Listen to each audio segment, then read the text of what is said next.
வணக்கம். காலம், நேரம் மற்றும் ஒளியின் ஆதாரமான சூரிய பகவானை போற்றும் இந்த நன்னாளில் உங்களை ஒரு வரலாற்று பயணத்திற்கு அழைத்துச் செல்கிறோம். நாம் இன்று தரிசிக்கப் போகும் தலம் தஞ்சை மண்ணின் பெருமைமிகு சூரியனார் கோயில். கும்பகோணம் மயிலாடுதுறை பாதையில் ஆடுதுறைக்கு அருகில் அமைந்துள்ள இந்த ஆலயம் வெறும் கல் கட்டுமானம் மட்டுமல்ல, இது ஒரு பிரபஞ்ச சக்தி மையம். ஜாதக தோஷங்கள் நீக்கும் தலமாகவும் ஆரோக்கியம் தரும் ஆலயமாகவும் போற்றப்படும் இந்த தலத்தின் ஒவ்வொரு கல்லும் ஒரு கதையைச் சொல்லும். வாருங்கள், இந்த ஆலயத்தின் ஆழமான ஆன்மீக மற்றும் வரலாற்று பின்னணியை விரிவாக அறிவோம். புராண வரலாறு, சாபமும் விமோசனமும். இக்கோயிலின் பின்னணியில் உள்ள புராண வரலாறு மிக சுவாரஸ்யமானது. ஒருமுறை நாரதர் மற்றும் பிற தேவர்களுடன் நவகிரகங்கள் விவாதம் செய்தபோது நானே சிறந்தவன் என்று சூரியன் மார்தட்டியதாக கூறப்படுகிறது. இதனால் கோபமடைந்த பிரம்மதேவர், நீங்கள் அனைவரும் பூமியில் குஷ்டரோகத்தால் பாதிக்கப்பட்டு மனிதர்களாக பிறந்து கஷ்டப்படுவீர்கள் என்று சபித்தார். சாபத்தால் பாதிக்கப்பட்ட நவகிரகங்கள் அதிலிருந்து விடுபட பூமிக்கு வந்து பல தலங்களில் தவம் புரிந்தன. குறிப்பாக தற்போதைய சூரியனார் கோயில் அமைந்திருக்கும் அர்க்கபுரி என்ற இந்த இடத்தில் அவர்கள் சூரியனை முதன்மையாக கொண்டு தவம் செய்தார்கள். அவர்களின் தவத்தால் மகிழ்ந்த சூரிய பகவான் சாப விமோசனம் அளித்ததுடன், இந்த இடத்தில் என்னை வழிபடுபவர்களுக்கு கிரக தோஷங்கள் நீங்கி நல்வாழ்வு கிட்டும் என்று வரமளித்தார். அதனால்தான் இன்று நவகிரக வழிபாட்டிற்கு இத்தலம் முதன்மையானதாக விளங்குகிறது. சோழர்களின் கொடை. வரலாற்று பின்புலம். வரலாற்று பக்கங்களை திருப்புவோம். இந்த ஆலயம் சுமார் 11ஆம் நூற்றாண்டில் சோழ பேரரசின் புகழ்மிக்க மன்னன் முதலாம் குலோத்துங்க சோழனால் கட்டப்பட்டது. சோழர்கள் கோயில் திருப்பணிகளில் எவ்வளவு நுணுக்கமானவர்கள் என்பதற்கு இந்த ஆலயம் ஒரு சான்று.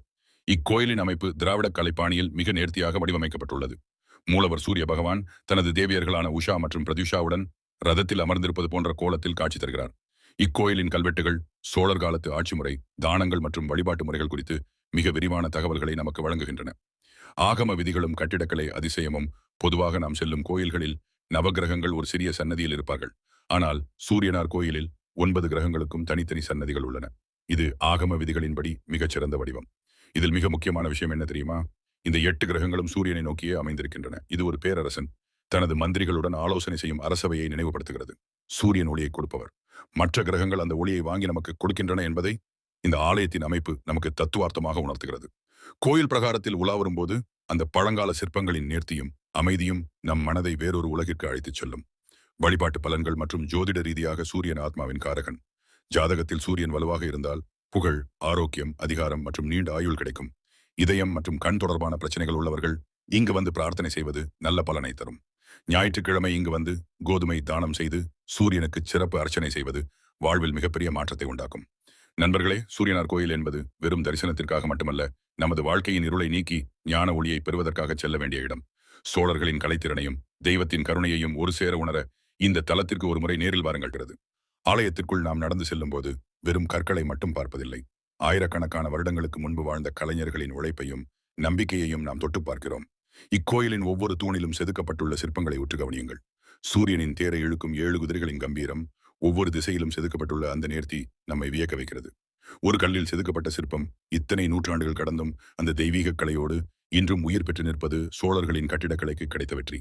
நம் ஜாதகத்தில் உள்ள கிரக நிலைகளை இந்த ஆலயம் எப்படி ஒரு சமநிலைக்கு கொண்டு வருகிறது என்பதை உணர முடியும். நம் அன்றாட வாழ்க்கையின் பதற்றங்கள், கடமைகள், சவால்கள் அனைத்தையும் அந்த புனித மண்ணில் சமர்ப்பித்துவிட்டு புதிய சக்தியோடு புறப்படுங்கள். இந்த ஆலயம் நமக்கு சொல்லும் மிக முக்கியமான பாடம் ஒன்றுதான். ஒளி இருக்கும் இடத்தில் இருள் இருக்க முடியாது. சூரிய பகவானின் அருள் உங்கள் அனைவர் மீதும் பொழியட்டும். வாழ்வு ஒளிமயமாகட்டும். மீண்டும் ஒருமுறை அந்த பாஸ்கரனை வணங்குவோம். ஓம் ஆதித்யாய வித்மஹே மார்தாண்டாய தீமஹி தன்னோ சூரிய பிரசோதயாத். ஓம் சூர்யா.